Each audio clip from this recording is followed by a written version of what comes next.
नमस्कार, आज की बात में आपका स्वागत है। आज राम मंदिर के चढ़ावे में चोरी के मामले में कई खुलासे हुए, बहुत सारी नई बातें पता चली। ये सामने आया कि मंदिर में सारी व्यवस्था राम भरोसे चल रही थी। दान पत्र खुलने से लेकर चढ़ावे की रकम की काउंटिंग और नोटों के बंडल बैंक तक पहुंचाने के हर स्टेप पर चोरी हुई। सीसीटीवी कैमरे थे, निगरानी करने वाले भी तैनात थे, काउंटिंग के नियम कायदे भी बने हुए थे, लेकिन काउंटिंग के वक्त सीसीटीवी बीच बीच में ऑफ किए गए।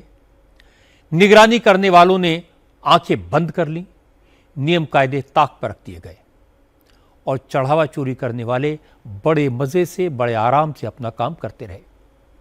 मेरे पास चढ़ावे में चोरी की बहुत सारी डिटेल्स हैं। कहां का दान पत्र रखे हैं, दान पात्र को कौन खोलता है, दान पात्रों में आए चढ़ावे की रकम को काउंटिंग सेंटर तक कैसे पहुंचाया जाता है और फिर काउंटिंग का प्रोसेस क्या है, वहां कितने लोग होते हैं, काउंटिंग सेंटर से बैंक तक चढ़ावे की रकम कैसे पहुंचाई जाती है और किस स्टेज पर चोरी हुई, कैसे हुई, इसकी डिटेल आप सुनेंगे तो आप हैरान हो जाएंगे। ये सारी बातें आपके साथ शेयर करूंगा। हालांकि आज योगी आदित्यनाथ ने कहा कि राम भक्त सिर्फ 15 दिन सब्र करें, 15 दिन में दूध का दूध और पानी का पानी हो जाएगा। आज रामलला के दर्शन करने के बाद योगी ने कहा कि एसआईटी की जांच हो रही है। चढ़ावे में चोरी जैसा महापाप करने वाला कोई भी हो, कितना भी बड़ा हो, बचेगा नहीं, सबका हिसाब होगा। और यह सही है कि एसआईटी जांच कर रही है, लेकिन एसआईटी के सामने सबसे बड़ी मुश्किल क्या है? अब तक की जांच में किस किस के चेहरे पहचाने गए, शक की सुई किस पर है? कुछ लोगों ने चढ़ावे में चोरी की या काउंटिंग प्रोसेस में शामिल सभी लोग इस पाप में शामिल थे? इस सब की चर्चा करेंगे आज की बात में, लेकिन सबसे पहले आपको योगी आदित्यनाथ की बात सुनवाता हूं। राम मंदिर में चढ़ावे में चोरी का खुलासा होने के बाद आज योगी का अयोध्या में पहला दौरा था। योगी चढ़ावे में चोरी पर खुलकर बोले, साफ साफ कहा, चिंता न करें, थोड़ा सब्र करें, सारा सच सामने आएगा, सब पकड़े जाएंगे। नोट करने वाली बात यह थी कि इस बार अयोध्या में योगी ने राम मंदिर ट्रस्ट के महासचिव चंपत राय से दूरी बनाई। योगी जब जब रामलला के दर्शन करने जाते हैं तो चंपत राय उनके साथ होते थे, लेकिन आज चंपत राय चंपत थे। असल में कल ही अयोध्या के डिस्ट्रिक्ट मजिस्ट्रेट ने ट्रस्ट को यह मैसेज भेज दिया था कि इस बार मुख्यमंत्री के दौरे के वक्त मंदिर में चंपत राय की जगह किसी और को भेजा जाए। योगी ने चंपत राय से दूरी क्यों बनाई? योगी ने चढ़ावे में चोरी के इशू पर क्या बताया? यह बहुत इंपॉर्टेंट है।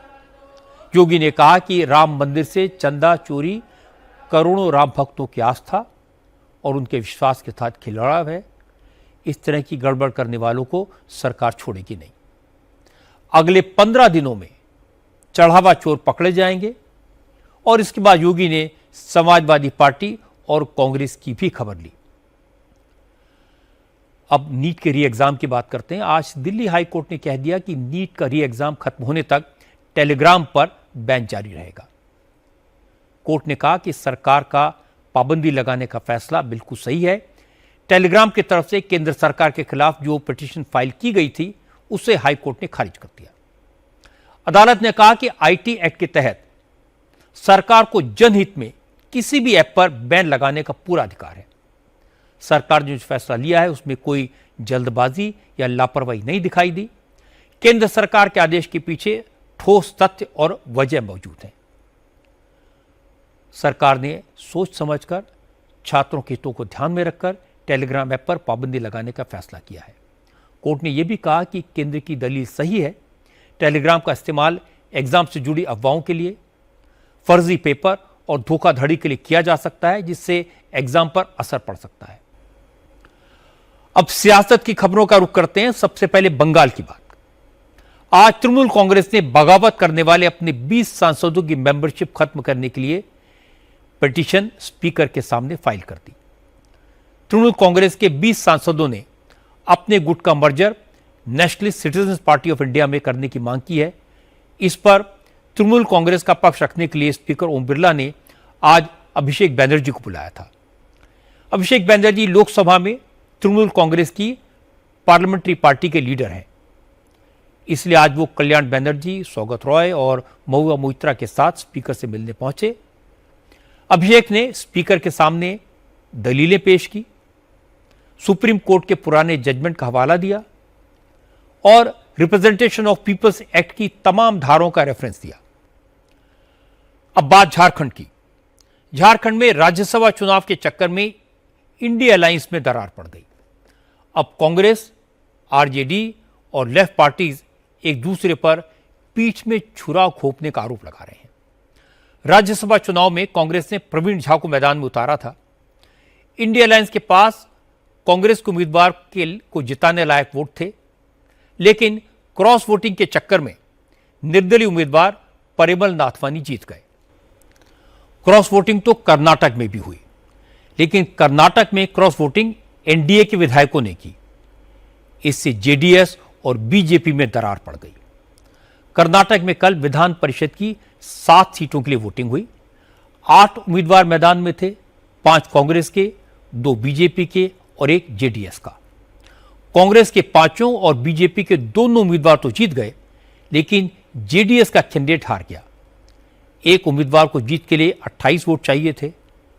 कांग्रेस के पास 140 वोट थे, बीजेपी के पास 62 और जेडीएस के पास 18।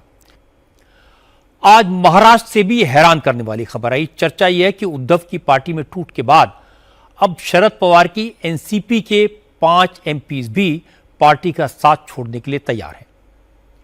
अजित पवार के एनसीपी के नेता और पूर्व मंत्री धर्मराव बाबा अन्नाम ने कहा कि शरद पवार की पार्टी के 5-6 सांसद अलग हो सकते हैं, 5 एमपीज उनके संपर्क में हैं। लोकसभा में शरद पवार की पार्टी के 8 सांसद हैं। अगर पार्टी टूटती है तो इसके लिए 6 एमपीज का साथ आना जरूरी है।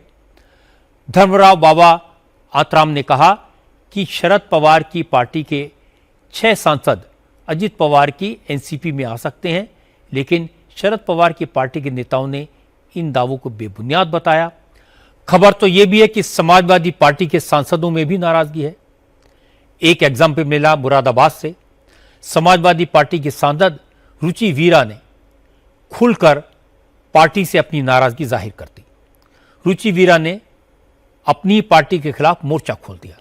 दरअसल समाजवादी पार्टी ने मुरादाबाद में पीडीए सम्मेलन किया था, इसमें रुचि वीरा को नहीं बुलाया गया। दिल्ली के पास मेरठ से इंसानियत को शर्मसार करने वाली खबर आई। मेरठ के सरधना इलाके में एक युवक ने एक स्टे डॉग को गोली मार दी। गोली सीधे सिर में मारी गई। 100 से ज्यादा छर्रे बेजुबान के सिर में धंस गए।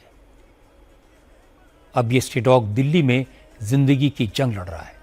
मैक्स पेट्स में उसका इलाज किया जा रहा है। जिस शख्स ने इस मासूम स्टे डॉग को गोली मारी उसका नाम शमी है। पता लगा शमी के घर में एक पेट डॉग है। उसका डॉग घर से बाहर निकल गया, जिससे सड़क पर बैठे कुछ स्टे डॉग्स ने घेर लिया, उस पर हमला कर दिया। शमी का पेट डॉग घायल हो गया। इससे नाराज शमी घर से तमंचा लेकर आया और गली में उसे सबसे पहले जो स्टे डॉग दिखाई दिया उसके सिर में शमी ने गोली मार दी। इटली के प्राइम मिनिस्टर जॉर्जिया मेलोनी एक बार फिर चर्चा में हैं। पूरी दुनिया में उनके वीडियोस वायरल हो रहे हैं क्योंकि वो ट्रंप पर जबरदस्त बरसी। मेलोनी ने एक वीडियो शेयर करते हुए प्रेसिडेंट ट्रंप के बड़बोलेपन का करारा जवाब दिया। मेलोनी ने कहा कि उन्होंने ट्रंप के साथ फोटो खिंचवाने के लिए कभी रिक्वेस्ट नहीं की, कोई निवेदन नहीं किया।